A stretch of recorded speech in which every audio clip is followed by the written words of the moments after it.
Resepet vlogu yapırıq. Eləyirik. İndi gedəcək o bir küçədən, düz bu küçənin yanındakı küçədən dönüb gələcək. Mən bir o küçəyə çatım gəlim. Ay, az qaldıq, yoruldum. Bu indi bizim öz küçəmizin başıdır. İndi o bir küçəyə düz 10 dəqiqəyə zaten çatarıq. Ama oradakı küçə demirəm ha. Düz bir yaxın küçədir nəsə. Buradan gedim olmayacaq. Orada belə təyirdatdır. Kamera əlimdən düşər. Ona görə də çıxsın. Ekran yaxşı dayanıqlıdır. Möhkəm düşər birdən. Resepet möhkəm düşər. Düşər sular ekranı çıxan çatdı bilir. Önce asfalt olan küçədən gedirik. Dayı buradan gelmeye. Ay. Ben bu küçədeydim siz ama şimdi qabaq başka küçədən. Haydi baş.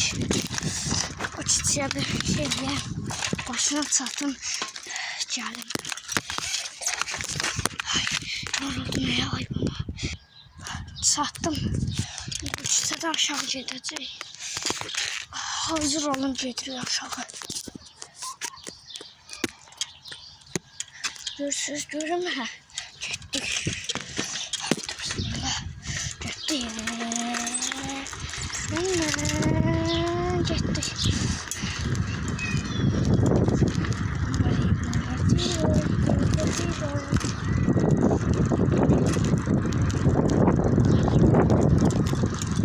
Sonra telefon.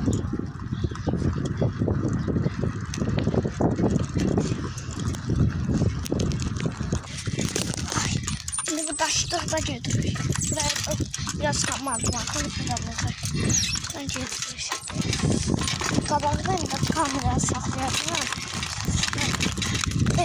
Yazsız niye kamera saxladı? Orada kişi var. O çəkməsin. Gelin göstereceğiz. Burada görürsünüz.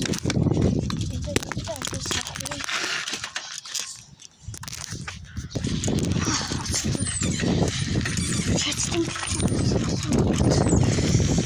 Geldiğinde bizim çiçeklerdi.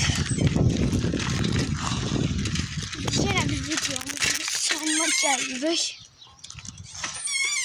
O bir videolarda görüşene dek kanalımıza abone olup like atmayı unutmayın. Bay bay.